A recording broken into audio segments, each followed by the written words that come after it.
Amin, amin.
Kaulah yang layak terima segala pujian kami Tuhan. Oh, Kau ditinggikan.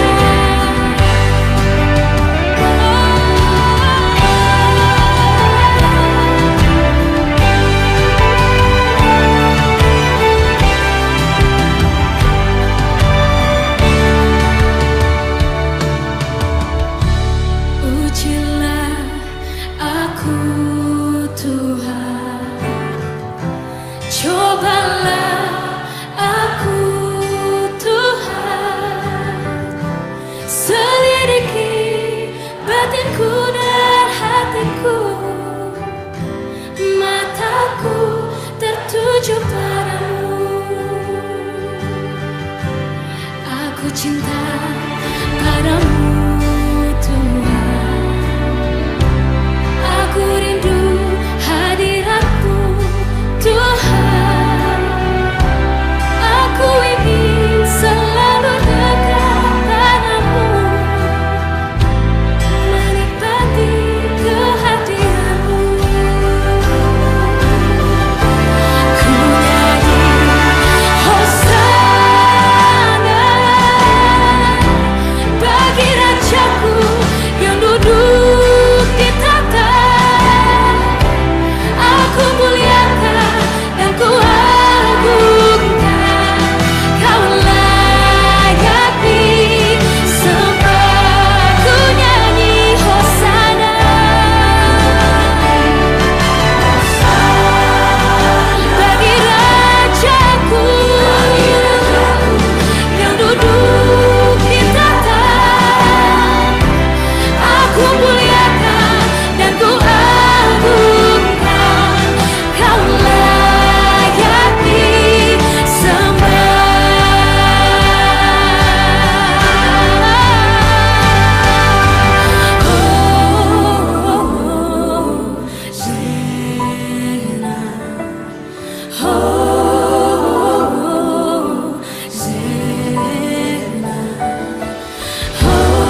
Puji Tuhan, kita sudah mendeklarasikan Mazmur 23, kita juga sudah berdoa dan memuji menyembah Tuhan, dan sekarang waktunya kita akan diberkati lewat kebenaran firman Tuhan yang akan disampaikan oleh hambanya Bapak Pendeta Honggo Warsito Panutomo. Beliau adalah owner dari PT Ofirmas Indonesia. Sebelum kita mendengarkan firman Tuhan, kita akan lihat tayangan berikut ini.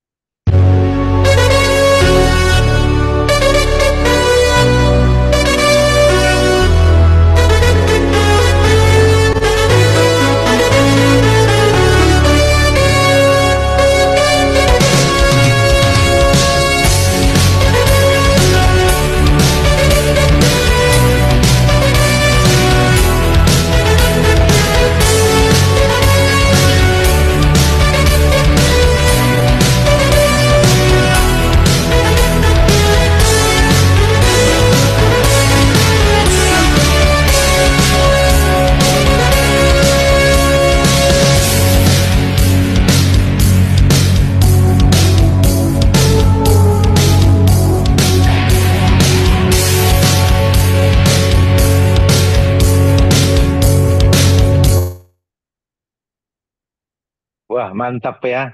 Luar biasa, pasti enak gitu.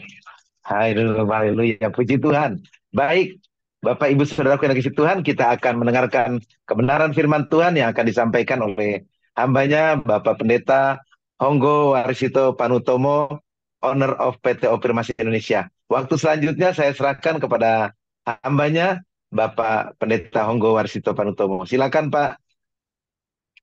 Ya, terima kasih Pak. Produk kami dipromosikan di sini. Puji Tuhan. Puji Tuhan ya. Ya, saudara kita akan belajar firman Tuhan. Eh, saya ingin membacakan di dalam Matius pasal 19 ayat 16 sampai 26. Ada seorang datang kepada Yesus dan berkata, "Guru, perbuatan baik apakah yang harus kuperbuat untuk memperoleh hidup yang kekal?" Jawab Yesus, "Apakah sebabnya engkau bertanya kepadaku tentang apa yang baik? Hanya satu yang baik.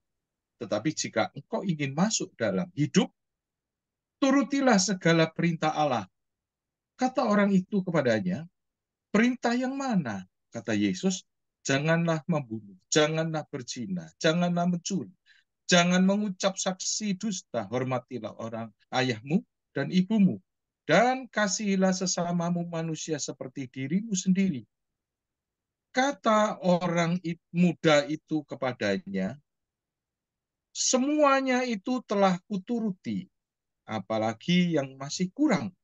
Kata Yesus kepadanya, "Jikalau engkau hendak sempurna, pergilah, jualah segala milikmu, dan berikanlah itu kepada orang-orang miskin. Maka engkau akan beroleh harta di surga. Kemudian datanglah kemari dan ikutlah aku." Ketika orang muda itu mendengar perkataan itu, pergilah ia dengan sedih sebab banyak hartanya.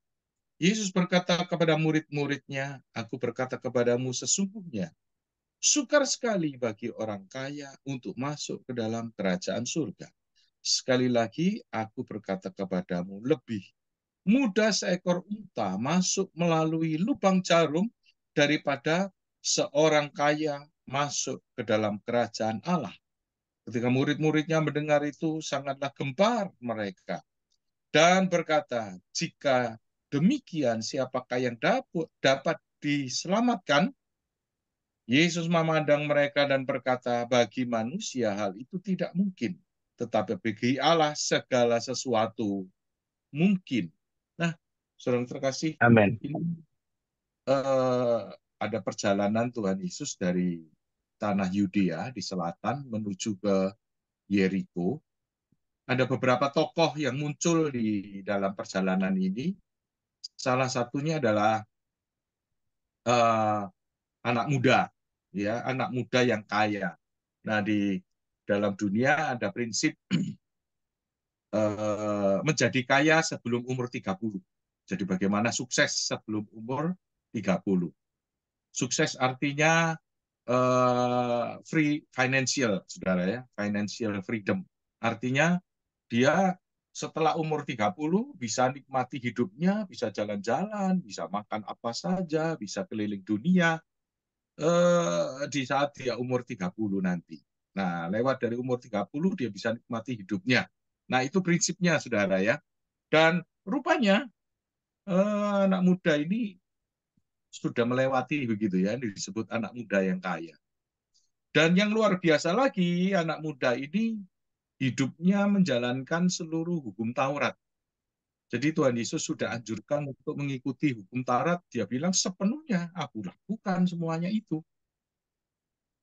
Nah, rupanya kekayaan itu bukanlah satu prinsip yang disebut, oh itu diberkati Tuhan. Dan Tuhan memberikan jalan bagi orang-orang yang disertai dia dengan kekayaan, kelimpahan, dan kemasyhuran. Itu kelihatan sekali, saudara ya. Itu karena beberapa dekade yang lalu, itu ada teori di dalam gereja, yaitu teori kemakmuran, saudara ya. Jadi ada teologia kemakmuran. Nah, makin makmur artinya penyertaan Tuhan itu luar biasa dan Tuhan urapi orang itu, gitu ya. Lalu menjadi biji mata Allah karena orang itu diberkati. Kalau orang kaya, orang dunia jauh lebih kaya, saudara ya. Apakah kita bisa ngomong bahwa mereka yang tidak mengenal Tuhan itu disertai Tuhan dan sebagainya? Nah, bisa dijawab sendiri ya. Lalu kita lihat juga bahwa orang-orang yang melakukan hukum Taurat dengan sepenuhnya, firman Tuhan itu dilakukan, itu bukanlah kriteria yang sempurna di dalam ayat yang kita baca. Orang yang sempurna adalah orang yang bisa melepaskan semuanya itu, lalu mengikut Yesus. Nah, ini yang berat, saudara ya. Ini yang mungkin sulit untuk seluruh orang melakukannya. Makin kaya, makin sulit untuk menjual seluruh hartanya dan mengikut Yesus. Nah, dalam perjalanan itu ada orang yang sanggup melakukan. Ketika Yesus sampai di Yeriko, lalu dia ketemu Sakius, pemungut cukai yang naik di pohon sikamor, ya, fitus sikamor, pohon ara. Nah, Sakius ini disebut sebagai orang yang berdosa dan dijauhi oleh orang-orang yang katanya penuh dengan kebenaran.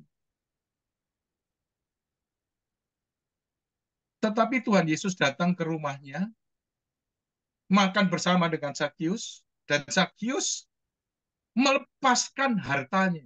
Separuh dari hartanya dia berikan kepada orang-orang miskin, dan 4 kali lipat dari orang yang pernah diambil hartanya itu akan dikembalikan. Saudara, Tuhan Yesus langsung berkata, pada hari ini juga keselamatan telah ada dalam rumah ini. Itu satu hal yang luar biasa. Nah, dari hal ini kita bisa lihat, saudara, bahwa Alkitab menuliskan bahwa Tuhan itu dibandingkan, saudara ya, bukan dengan setan, bukan dengan iblis, tapi justru Tuhan itu dibandingkan dengan uang, mamon, saudara. Wah, ini yang aneh ya. Kenapa Tuhan dibandingkan dengan mamon? Jadi ditulis di dalam Alkitab, saya ingin juga bacakan, saudara, kepada saudara.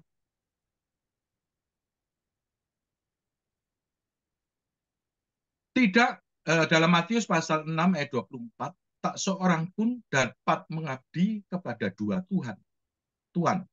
Karena jika demikian, ia akan membenci yang seorang dan akan mengasihi yang lain. atau ia akan setia kepada yang seorang dan tidak mengindahkan yang lain. Kamu tidak dapat mengabdi kepada Allah dan kepada Mammon. Mammon. Iya, tidak Amin. dipersamakan. Wah, lawannya Tuhan itu setan gitu. Tidak terlalu sederhana, setan itu terlalu kecil bagi Tuhan. Tapi ada persaingan antara Tuhan dengan Mammon, dan Tuhan sendiri yang ngomong ini luar biasa. Tuhan bisa disaingi. Saingannya apa? Itu Mammon. Kenapa? Nah ini, kenapa? Saudara, di dalam manusia itu eh, ada satu yang ketika dia jatuh ke dalam dosa, yang muncul yaitu Roma 8 ayat yang ke-6 itu disebut sebagai maut. Karena upah dosa adalah maut. Dan maut di dalam Roma pasal 8 ayat 6 itu disebut adalah keinginan daging. Jadi manusia itu terikat dengan keinginan daging. Maka manusia itu muncul nanti. Di semua manusia yang hidup, itu muncul ada keinginan daging seperti kesombongan, ada harga diri manusia, keinginan-keinginan kemewahan, masih banyak lagi yang lain. Dan terhadap keinginan daging ininya dalam Roma 8 ayat 7 merupakan perseteruan terhadap Allah.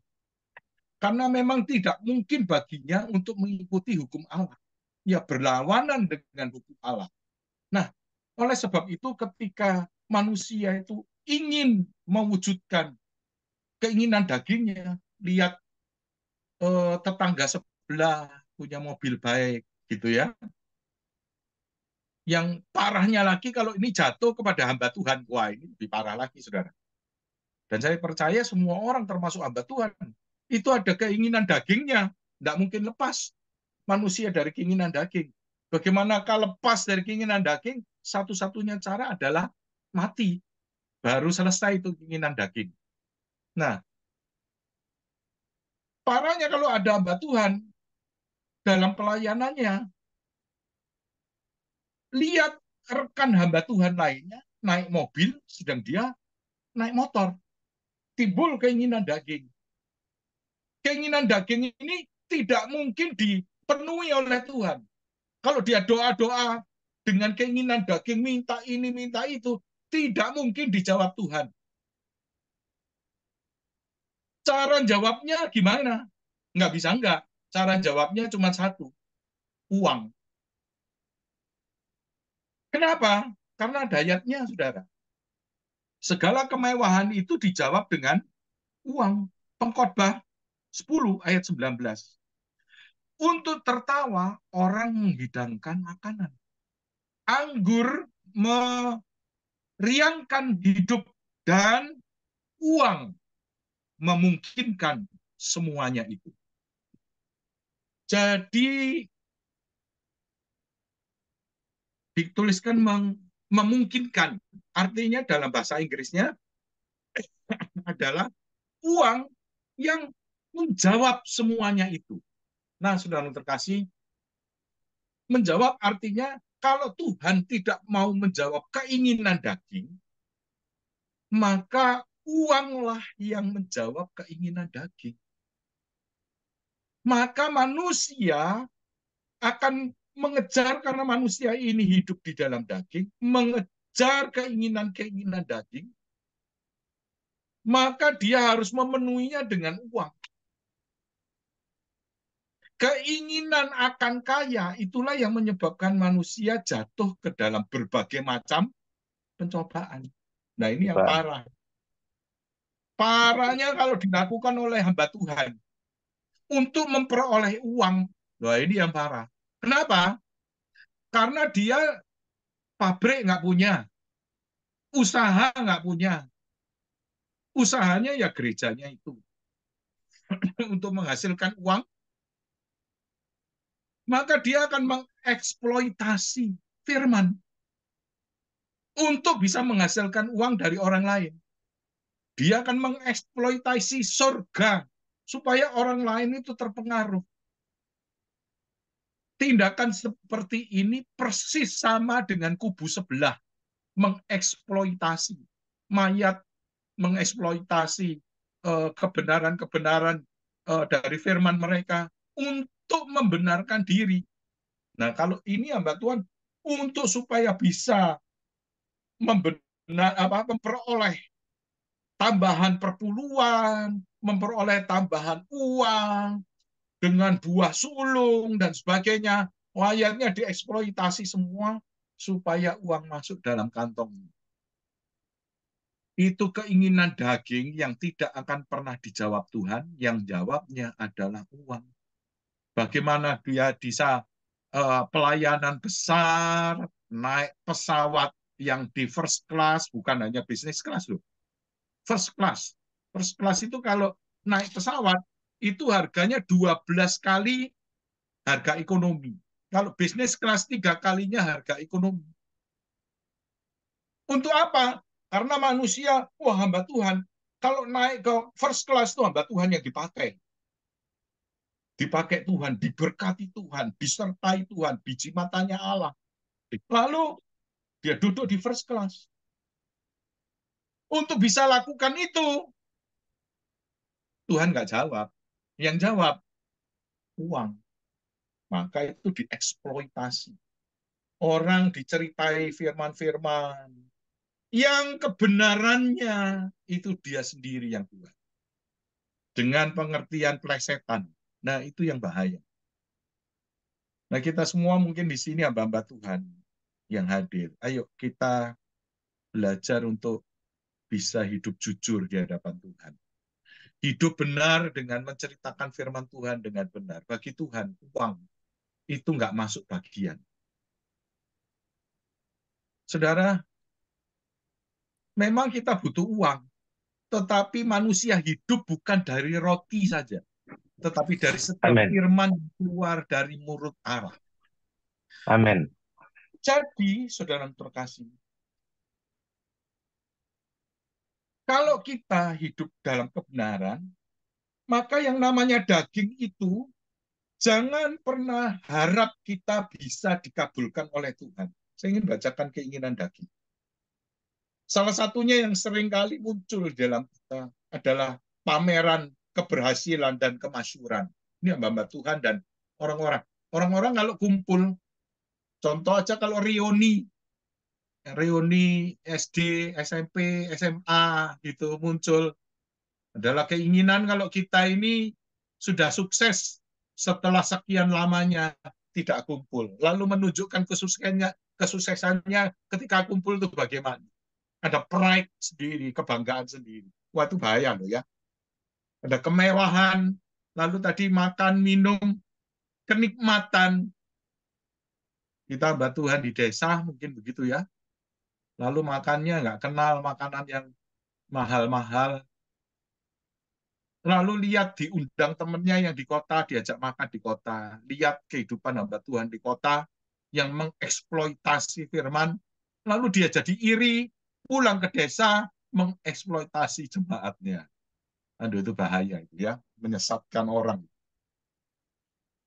Butuh di dunia ini untuk melancarkan perjalanan hidup.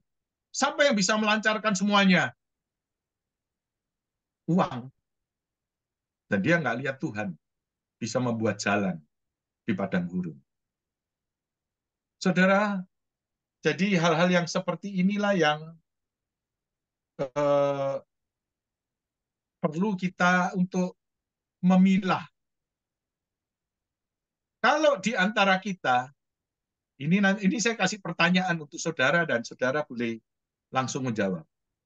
Yang berani menghadapi tantangan ini, saudara langsung jawab, iya saya siap. Nah, langsung di sini ya. Saudara, berapa banyakkah di antara kita yang berani menjual seluruh hartanya dan sungguh-sungguh mengikut Yesus? Yang berani langsung jawab, saya Pak. Nah, ayo, sahabat. Nggak berani. Nggak berani. Ya, jujur. Ada lagi? Ada berapa orang sih ini? 45 orang. 40 Saya orang. jual tapi tidak laku, Pak. Ya, artinya laku tidak laku, berani jual nggak? Berani. Habiskan semuanya itu lalu ikut Yesus. Siap. Satu orang. Ada lagi? Oke, tidak ada. Yang satu bilang nggak berani, yang satu bilang berani. Yang ditanya itu bukan yang disuruhkan kepada saudara, bukan menjual harta saudara. Pertanyaan diulang-ulang tadi. Pertanyaan tadi adalah siapakah yang berani menjual?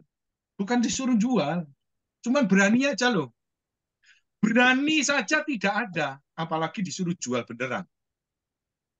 Bisa nangkap ini ya? Jadi tidak ada bedanya kita yang ada di Zoom ini dengan pemuda yang kaya tadi. Lalu sedihlah kita semua yang ada di Zoom ini. Sebab banyak hartanya.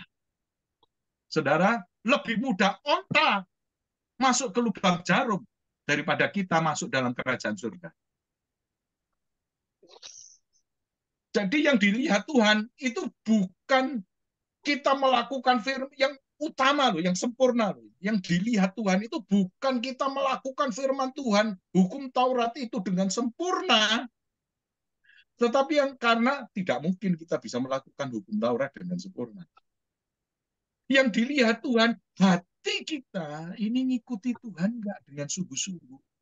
Merelakan lebih daripada semua harta yang kita miliki. Makin banyak hartanya, makin sulit kita melepaskannya. Sebab di mana hartamu, di situ hatimu. Saudara terkasih, itulah sebabnya Tuhan Yesus itu ketika lihat Sakius di rumahnya, berani melepaskan hartanya ke orang, dia lihat untuk keselamatan. Karena dia lihat hati daripada Sakius. Itu cinta kepada dia. Nah, hati kita bagaimana? Dan perlu diketahui bahwa Tuhan tidak akan menjawab keinginan daging saudara. Yang bisa jawab cuma uang untuk bisa mewujudkan keinginan daging kita. Kemewahan yang tidak mungkin bisa kita jangkau, itu keinginan daging. Bahkan keinginan daging itu bisa muncul dalam renungan kita, angan-angan, dalam mimpi kita, dalam lamunan kita, dilamunkan. Itu yang keinginan-keinginan itu bisa terjadi, tapi wujud aslinya tidak ada. Itu keinginan daging. Oleh sebab itu ada nyanyian bagus sekali ya, biarlah manis kau dengar Kau dengar. Tuhan. Iya, segala yang kita renungkan. Renungannya ini tentang dia, bukan waduh rumahnya mewah. Naik mobilnya enak, makannya enak, semuanya serba. Itu keinginan semua. Kalau memang Tuhan mau memberkati, Tuhan akan berkati. Tapi Amen. jangan inginan daging itu merusak seluruh pikiran dan hati kita. Hati-hati ini hamba Tuhan. Bahkan menjadi pendeta itu jadi profesi. Karena bisnis tidak mudah dilakukan. Karena banyak yang mereka tidak ketahui. Seluk-beluk dan kemampuan itu tidak ada di dalam dunia usaha. Jadi paling mudah dalam mencari uang adalah omon-omon. Omon-omon yang bisa mempengaruhi orang dan membuat orang silap. Tidak, yang nggak pernah baca Alkitab, kita bisa akali mereka. Dan itu bahaya. Orang yang seperti ini akan diikatkan kilangan dan diceburkan ke dalam lautan. Jadi, saudara yang terkasih, hati-hati dengan uang. Uang itu daya tariknya, itu kuatnya luar biasa. Semua kita dalam ruangan ini karena tidak menjawab tadi, adalah cinta uang. Kita semua ini mencintai uang lebih daripada Tuhan. Karena kita nggak berani jawab bahwa kita berani untuk melepaskan semuanya. Nilai orang mengalami kedewasaan rohani. Dari mana orang punya nilai kedewasaan rohani? Nilai dewasa rohani bukan berarti dia itu banyak ngerti akan firman Tuhan. Nilai kedewasaan rohani itu dinilai dan diukur dari berapa besarnya kekuatannya dia untuk menekan keinginan dagingnya dan hidup oleh roh. Itu di situ, saudara. Jadi bukan karena pinternya dia khotbah, bukan karena hebatnya dia tahu firman Tuhan, tetapi betapa hebatnya dia hidup oleh roh. Dia lepas dari keinginan daging karena Roh Kudus. Nah, saudara yang terkasih, jadi renungan pagi-pagi, renungan yang menyembelih kita, saudara ya. Mudah-mudahan kita jadi korban bakaran di pagi hari untuk hidup kita berkenan sepanjang hidup kita ini ya, sepanjang hari ini kita berkenan kepada Tuhan.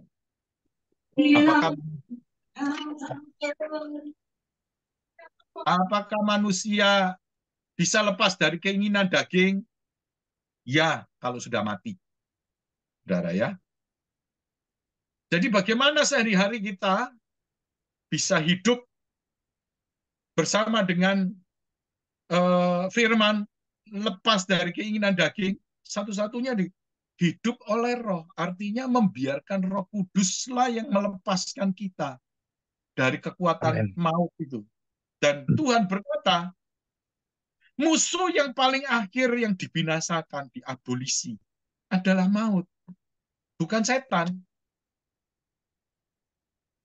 Yang mewujudkan maut atau keinginan daging, Roma 8 ayat 6 tadi, maut adalah keinginan daging. Itu yang bisa mengalahkan maut. Hanya Tuhan Yesus yang bisa mengalahkan maut. Kiranya kita bisa lepas dari keinginan daging, dari maut, sehingga kita hidup bersama dengan Tuhan. Amin. Kemasyuran urusannya Tuhan. Dan perlu kita tahu bahwa rasul-rasul pun waktu matinya nggak ada seperti bayangan kita naik pesawat, hidup mewah, hidup penuh dengan kenikmatan. Itu jauh daripada kehidupan rasul-rasul, saudara. Yang katanya itu, waduh, itu soko guru dalam Alkitab. Petrus akhirnya ditangkap, mati disalibkan terbalik di Roma, Paulus dipenggal, Thomas ditombak di Kerala, Markus dikirim ke Mesir, akhirnya mati di sana, dianiaya. Semua rasul-rasul dianiaya. Yakobus dipenggal kepalanya, Yohanes yang paling muda itu digoreng, tapi nggak mati. Akhirnya dibuang di Pulau Patmos, disuruh kerja nambang batu bara di sana. Lalu di goanya itu dia dapat revelation kitab Wahyu. Saya sempat ke goa di Pulau Patmos, lalu juga tidur di tempat tidurnya Yohanes supaya saking kepinginnya ingin dapat pewahyuan daripada Tuhan. Padahal pewahyuan udah berhenti ya di kitab Wahyu. Yang dapat kita itu hanya pengilhaman saja akan firman Tuhan. Dan saking rindunya saya dengan Tuhan, saya tidur di tempat tidurnya Yohanes sementara semua orang ibadah di dalam goa tersebut. Nah, saudara terkasih, jadi jangan bercita-cita jadi orang kaya. Bercita-citalah bertemu dengan Tuhan senantiasa tiap hari. Itu yang bisa saya berikan sebagai renungan pagi hari ini. Kiranya saudara kita semua mendapat berkat. Kalau ada yang tersinggung, ya puji Tuhan. Itu ya saudara ya. Artinya saudara peka terhadap firman Tuhan. Demikian Tuhan Yesus memberkati. Haleluya. Amin. Puji Tuhan, luar biasa.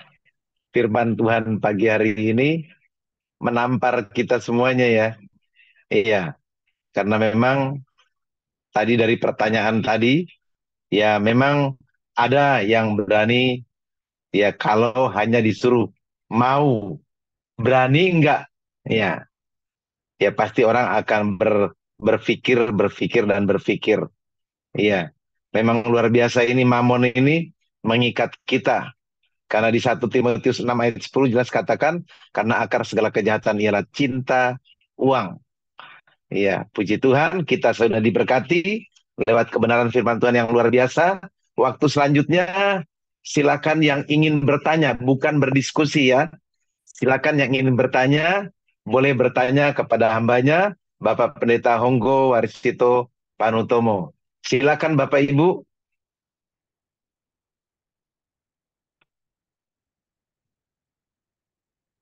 Iya, ada yang mau bertanya?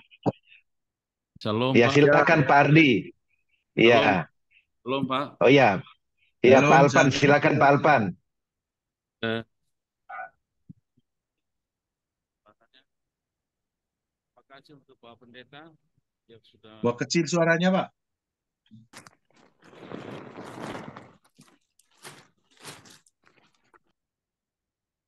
Ya, silakan Pak Alpan. eh, Apa yang dijelaskan ini menjadi sebuah perenungan bagi kita. Ternyata untuk mematikan keinginan daging hanya dengan cara memberi diri dipimpin oleh Roh Kudus. Nah, dari kita bisa melihat Pak, artinya Pak Pendeta, artinya dengan keberadaan hidup kita keluar dari keinginan daging ini, maka hanya satu cara, yaitu kita dipimpin oleh Roh Kudus. Itu berarti kalau realitas sekarang berarti tidak ada satu manusia yang bisa keluar dari keinginan daging ini. Iya, Karena betul. Roh Kudus. Sementara kita masih ada di dalam daging. Nah, Betul. bagaimana untuk bisa keluar atau mematikan keinginan daging ini, maka mungkinkah, pertanyaan Rasul Paulus kepada jemaat di Efesus, bahwa sudahkah Anda dipenuhi oleh Roh Kudus? Itu menjadi pertanyaan kita di pagi ini juga ya Pak. Mohon penjelasan. Iya. Jadi pada waktu manusia jatuh ke dalam dosa itu, Pak, hal yang pertama terjadi adalah ketika dia jatuh dalam dosa, dosa itu kan nggak bisa dilihat, Pak.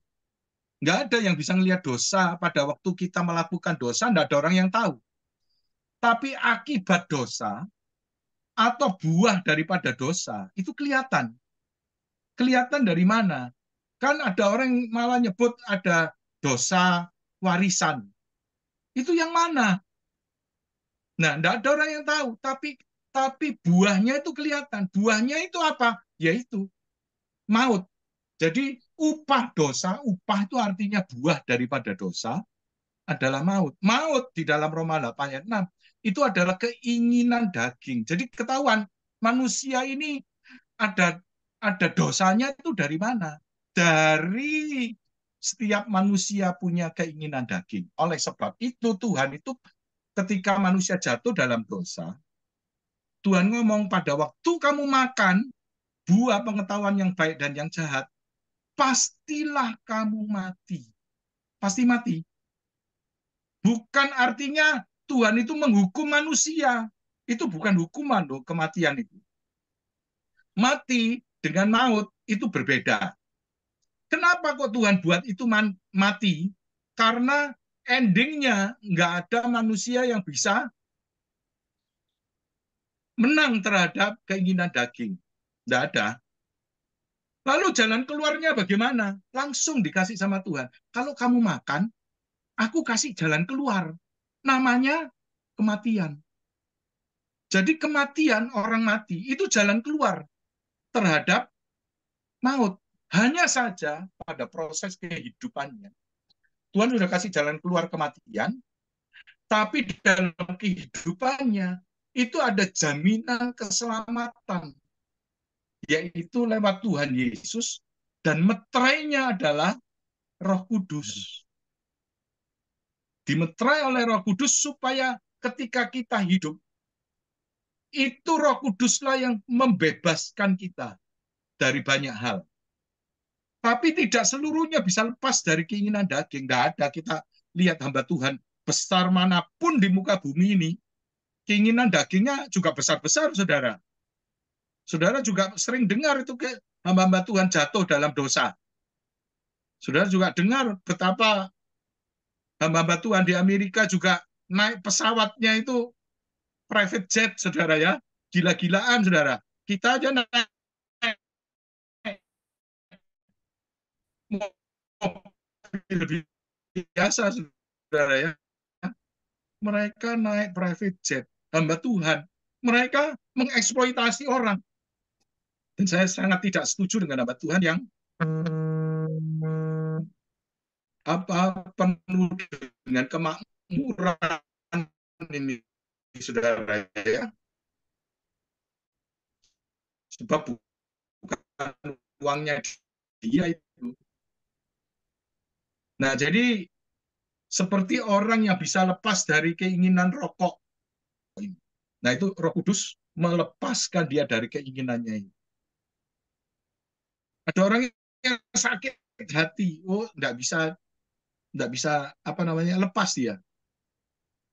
Karena dia berusaha, dia nggak mampu lepaskan dia, sehingga apapun kejadian yang pernah dia alami, dia merasakan itu bukan lagi sebagai hukuman di dalam hatinya, tetapi sebagai satu kesaksian untuk melepaskan orang lain. Nah, itu Roh Kudus yang bekerja. Kira-kira gitu, Pak. Nah, itu. Ya. Ada lagi pertanyaan? Ya. Baik, Pak Ardi, silakan Pak Ardi mau bertanya. Pak Ardi. Ya. Jadi sepertinya kita setiap hari harus hidup dengan menggunakan 7 senjata rohani ya Pak. Kita Iya, memperkatakan firman Tuhan ya yang menyatakan, namun aku hidup tetapi bukan aku sendiri yang hidup, melainkan Kristus yang hidup di dalam aku. Hidupku yang hidup di dalam daging adalah hidup oleh iman dalam Anak Allah yang telah mengasihi aku dan telah memberikan diriku. Jadi kita harus memproklamirkan firman, karena di firman Tuhan itu kan pasti ada kuasa. Mungkin tidak langsung terjadi, tapi itu pasti terjadi. Karena apa firman yang Tuhan sampaikan itu tidak akan keluar dengan sia-sia, seperti itu ya Pak. Maaf ya Pak. Betul. Betul. Ya. Jadi Terima dalam kasih, Pak. Roma pasal yang ke-7, Paulus itu menuliskan bahwa dia itu ingin yang baik, tapi justru yang jahat itu yang dilakukan. Iya Pak. Maaf. Terima kasih. Ya, dalam rohnya dia ingin melakukan hukum-hukum Allah, tapi justru apa yang dia lakukan itu hukum-hukum daging. Itu sepertinya berlawanan di dalam dirinya. Lalu ditulis dalam Roma pasal 8, itu jawabannya. Syukur kepada Allah. Ya, demikian sekarang bahwa kita ini hidup dimerdekakan, tidak ada penghukuman di dalam Tuhan Yesus Kristus. Kita dibebaskan dari hukum dosa dan hukum maut. Dengan jalan apa? Bukan kita yang lakukan. Jadi Roma pasal 8 ayat 1, 2, 3 itu bahwa Tuhan Allah itu mengutus Yesus Kristus di dalam daging. Daging di situ bahasa aslinya SARS. SARS itu artinya keinginan daging, Pak. Bukan Yohanes 1 ayat 14. Dan firman itu menjadi manusia. Bahasa Inggrisnya menjadi daging. Bahasa Yunaninya SARS, Pak. SARS itu artinya adalah keinginan daging. Jadi Tuhan Yesus itu turun jadi manusia, tinggal dalam keinginan daging. Hanya saja ia tidak berbuat dosa. Di Amin. dalam daging itulah ia melakukan hukum Taurat yang tidak mungkin kita bisa lakukan. Karena tidak mampu di dalam daging kita. Dilakukan sempurna oleh Tuhan Yesus Kristus, supaya kita yang percaya kepadanya, Roma 8 ayat 3, beroleh keselamatan. Nah, itu ya bagian yang penting. Tetapi di dalam hidup kita tetap terus ada pergumulan antara roh dan daging, roh dan daging terus. Tetapi keselamatan itu telah dilakukan Yesus. Kita hanya perlu percaya kepada Yesus yang telah Amin. melakukan hukum Taurat, dan dia telah melakukannya di dalam daging, dalam keinginan daging. Galatia 5 ayat 19 itu dilakukan oleh Tuhan Yesus. Hanya ia tidak berbuat Amin. dosa. Wah, itu sesuatu yang luar biasa, Pak. Dan ketika ia turun dalam kemuliaannya, itu ada Shekinah glory, indwell, artinya dia tinggal. Tinggalnya Tuhan Yesus itu di dalam bahasa Yunaninya itu berkemah, bertabernakel. Bertabernakel artinya itu seperti bait suci atau kemah Musa. Bertabernakel itu dengan segala kemuliaan Shekinah glory bertabernakel di keinginan daging manusia. Wah, ini yang ngeri, Pak. Tuhan itu tidak bisa hidup berhubungan dengan keinginan daging. Karena itu perseteruan. Tapi karena Yesus turunnya di dalam keinginan daging, tujuannya untuk menyelamatkan kita semua. Itu dahsyat itu. Amin. Itu Amin. yang dahsyat ya, Pak ya. Ada lagi pertanyaan? Iya Pak, ini maaf, ini ada pertanyaan juga. Apakah anak Tuhan tidak boleh bercita-cita atau berniat untuk jadi orang kaya, Pak? Bercita-cita dengan ingin itu beda ya, Pak. Jadi Iya. cita-cita jadi kaya boleh. Boleh dong. Cita-cita jadi presiden boleh. Cita-cita jadi konglomerat boleh. Tapi dia harus ada langkahnya. Beda dengan ingin. Ingin itu berhubungan dengan kerakusan. Ingin itu berhubungan dengan hawa nafsu. Nah, ini yang dengan hawa nafsu ingin kayanya, dia bisa halalkan segala cara. Termasuk hamba Tuhan loh, Pak. Iya. Dan itu terjadi. Iya. Bagaimana dia mengeksploitasi firman loh, Pak. Ngeri loh. Cerita tentang buah sulung, Pak. Itu dieksploitasi. Buah sulung itu perjanjian lama. Yang artinya korban anak sulung. Dan semua yang sulung itu miliknya Tuhan. Di perjanjian baru, penggambarannya, yang di perjanjian lama, wujud aslinya di perjanjian baru, itu nggak ada hubungannya dengan duit. Hubungannya adalah dengan korban salib Kristus, adalah dia yang sulung yang pertama. Amin. Amin. Korban nggak ada hubungannya dengan uang, tapi dasar hamba Tuhan ingin duit. Dia ngomong soal buah sulung. Dia telah jatuh di dalam keinginan daging. Nah, kira-kira itu, Pak. Bedakan keinginan daging dengan cita-cita. Oke. Baik. Terima kasih banyak. Pak PKL tadi kayaknya mau bertanya nih, Pak PKL. Silakan Pak PKL.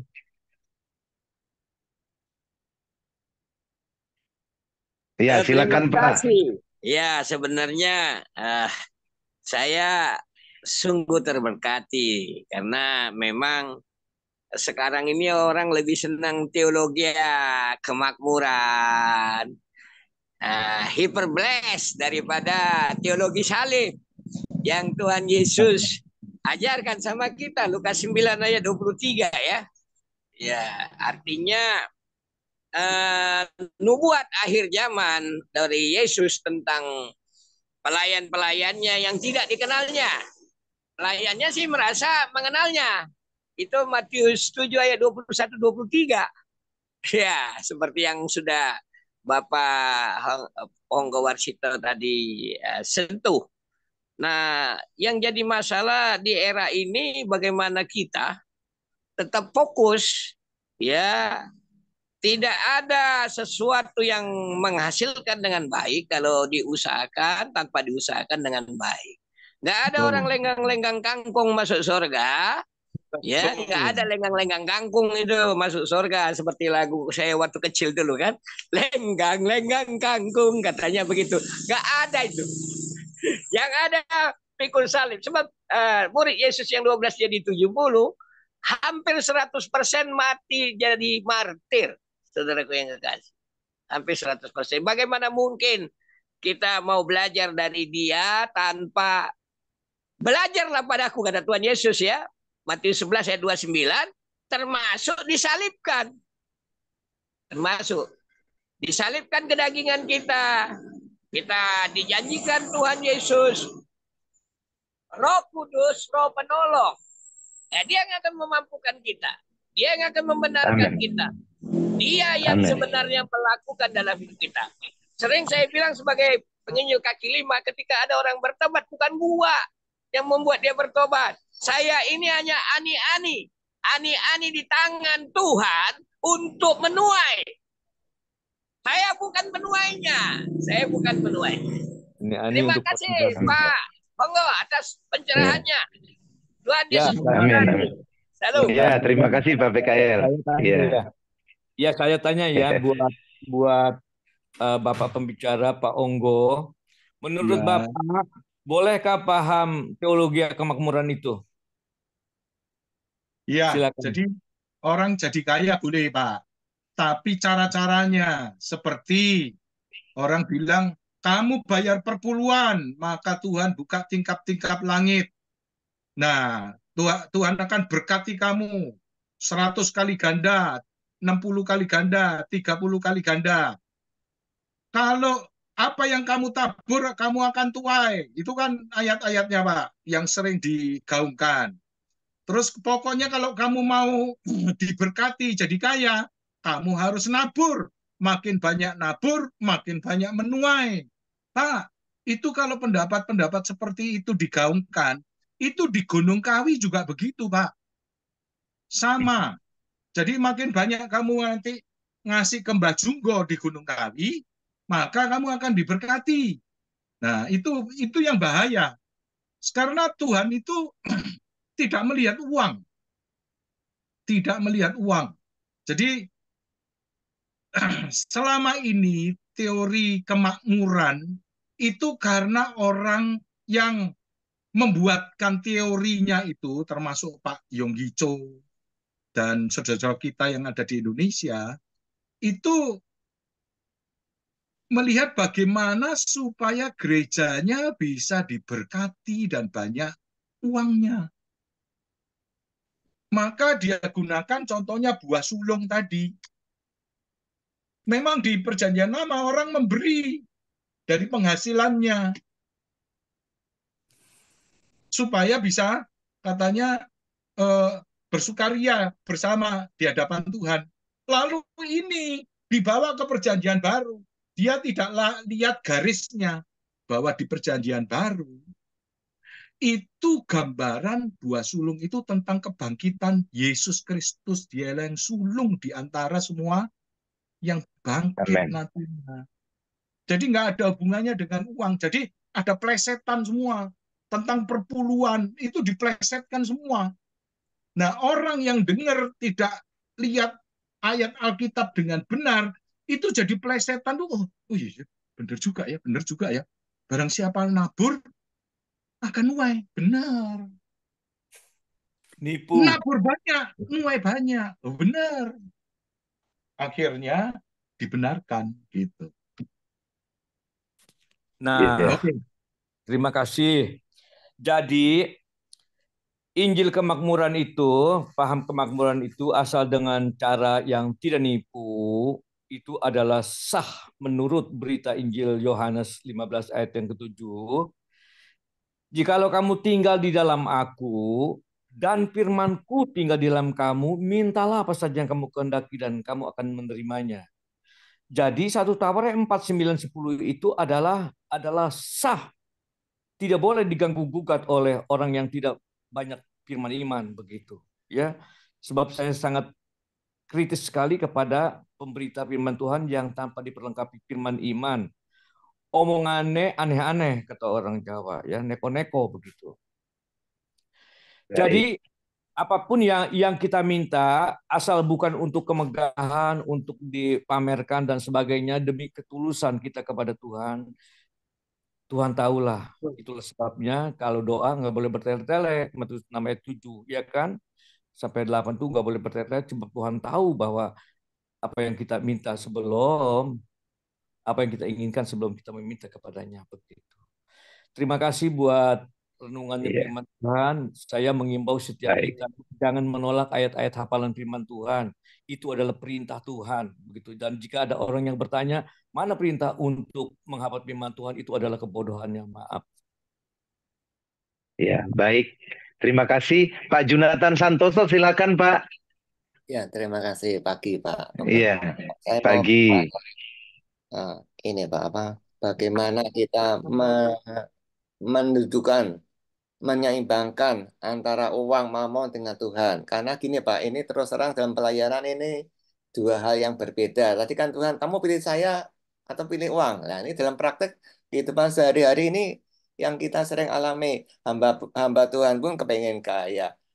Pengusaha kepengen kaya. Semua orang kepengen kaya. Dia alasan untuk pelayanan. Tapi dalam prakteknya ini kan dua hal yang berbeda.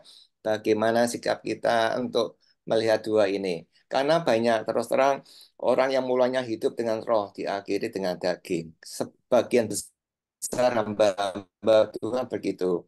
Nah, kita ini jadi harus bagaimana? Karena memang uang kita penting, Tuhan kita penting.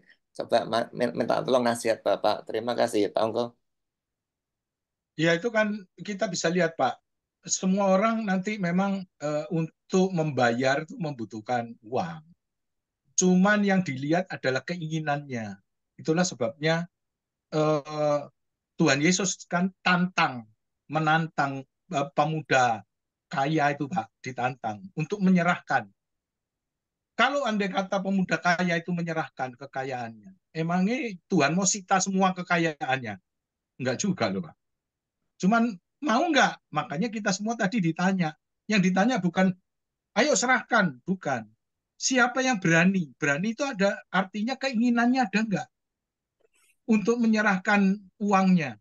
Jadi yang diserahkan tuh keinginannya, dagingnya.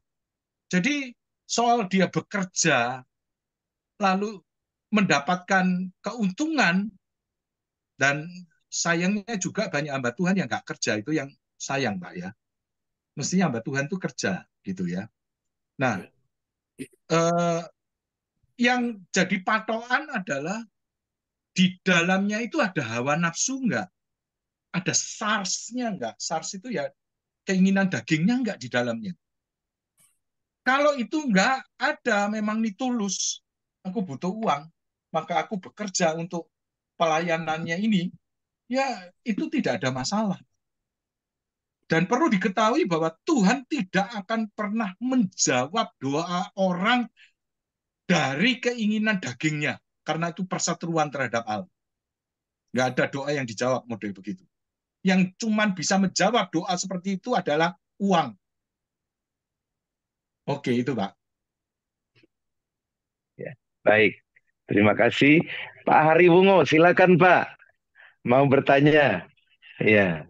Ya, shalom. Selamat pagi semua. Saudara-saudara Pagi. Saudara-saudara sebangsa dan setanah air Indonesia. Puji Tuhan. Senang sekali dapat pelajaran dari Bapak Onggo Warsito. Terima kasih Pak Onggo. Dan terima kasih kembali. Sebenarnya itulah yang pernah saya ungkapkan pada waktu pertemuan Zoom, belum ada seorang hamba Tuhan yang berani memberi judul tentang khotbah. Sebenarnya ada kalau waktu-waktu ya kasih judul semoga saudara tersinggung. Nah, karena pemberitaan firman Tuhan kalau kita tidak pernah tersinggung, aku takutnya kita ini sudah kategori orang fasik. Dan memang saya pribadi akui bahwa seringkali hamba Tuhan itu jatuh dalam kefasikan karena satu hal, uang. Tujuannya uang. Tentang kefasikan itu kan paling vulgar disampaikan dalam Mazmur 50 ayat 16, 17, 18. Saya renungkan ternyata hamba Tuhan jadi fasik karena uang. Jadi cinta uang. Padahal Tuhan katakan, cukupkanlah dirimu dengan apa yang ada padamu. Amin. Cukupkanlah dirimu dengan apa yang ada padamu. Lalu dalam pernyataan roh lagi, matikanlah dalam dirimu segala sesuatu yang duniawi.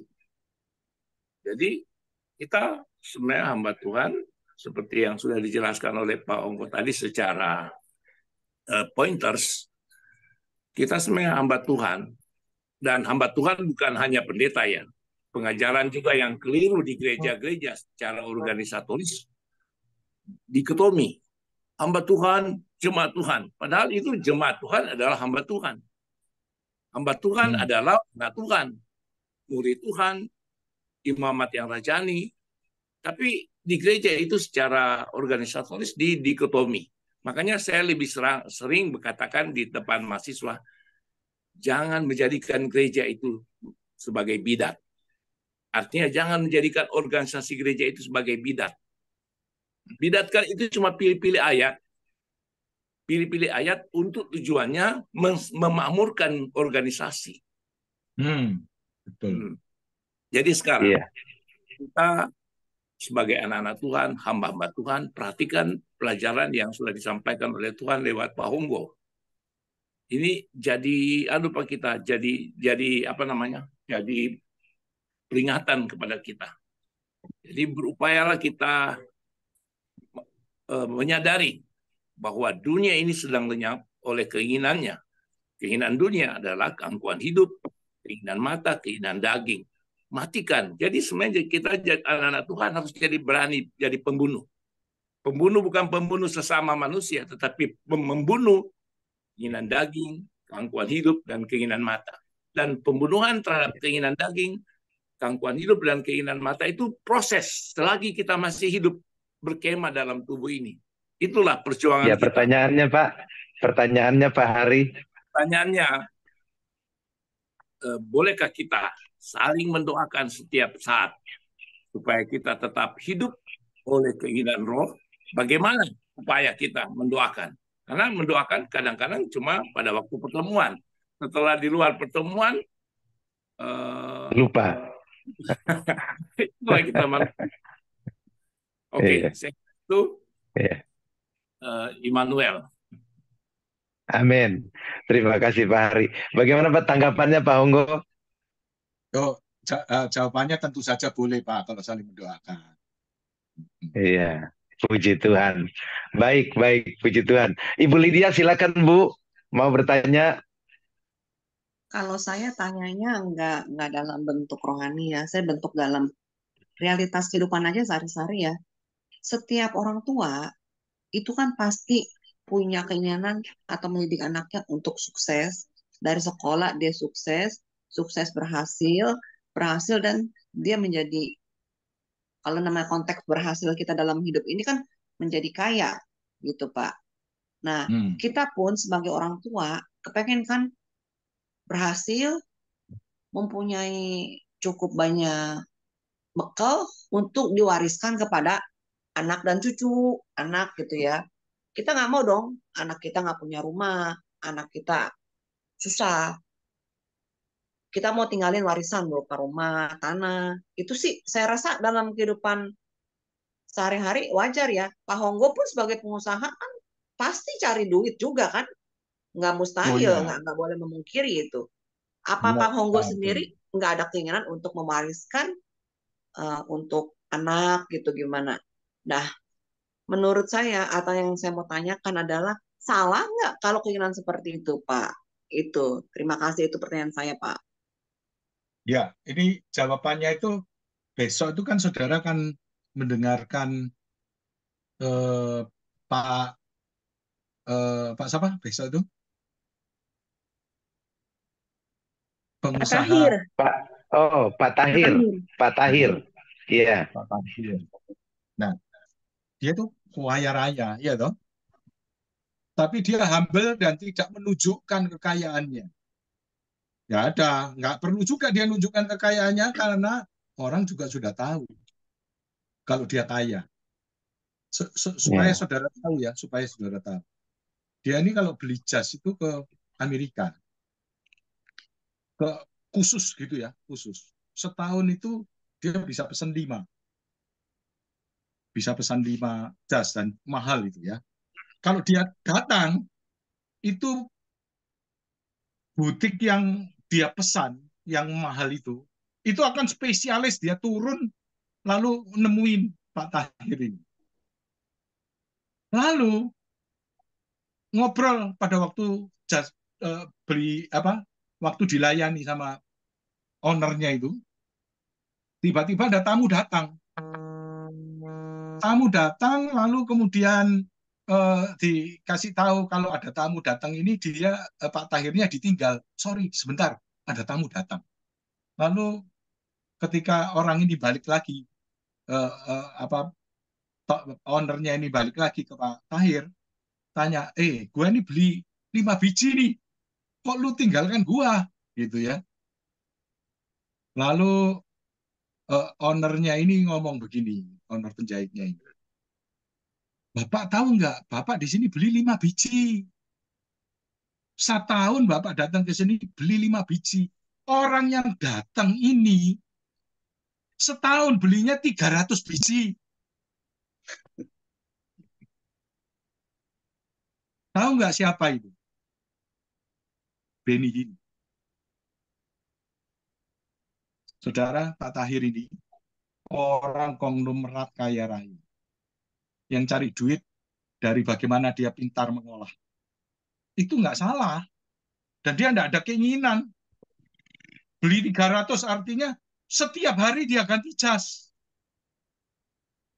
Coba ini hamba Tuhan. Nilainya gimana? Tiap hari jasnya ganti, baru.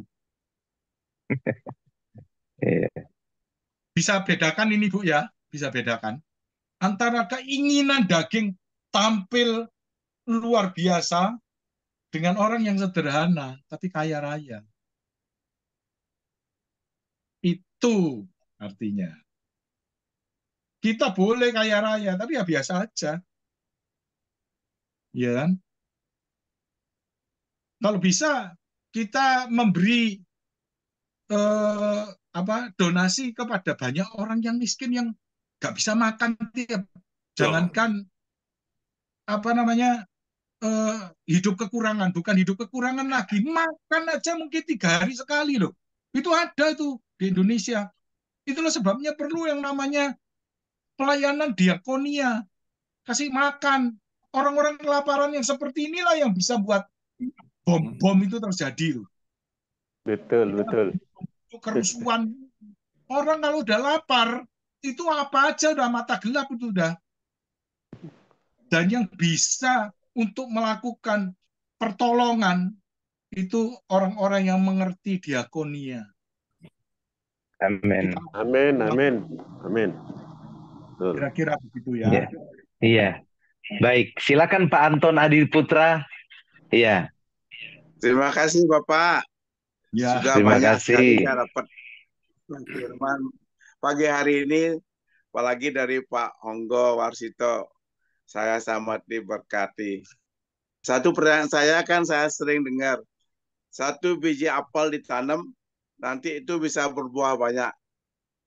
Nah itu kita rasanya disuruh menabur supaya bisa berbuah banyak, begitu Pak. Terima kasih Pak. Ya itulah namanya orang mengembangkan mengembangkan kebenaran-kebenaran firman Tuhan yang ditulis, lalu dia coba menginterpretasikan pengembangannya ke arah sana, tujuannya untuk orang dieksploitasi. Iya, benar. Kalau nanam apel, ya keluarnya apel. Iya, oh iya ya, benar ya. Nah, gitu kan. Terus kok dihubungkan dengan uang? Ngapain kok dihubungkan dengan uang? Gitu loh.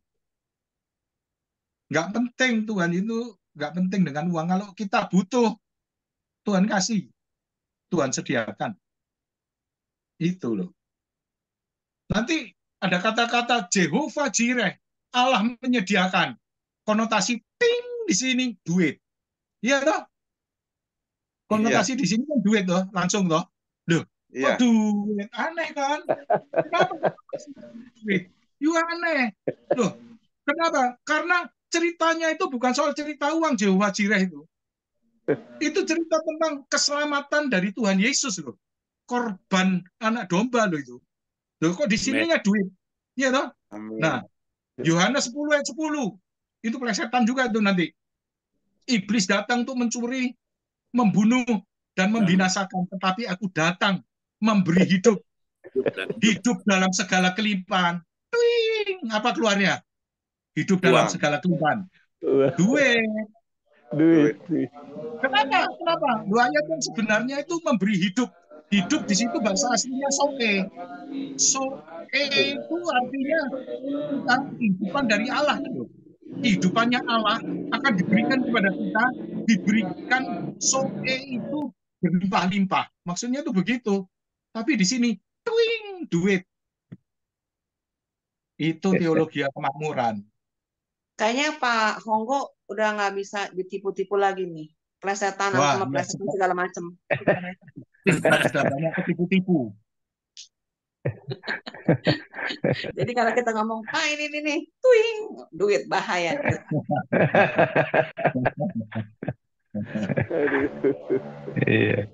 Iya, baik. Ya Pak Israel Munte mau bicara apa Pak? Silakan Pak. Mau bertanya apa? Silakan Pak Parlin.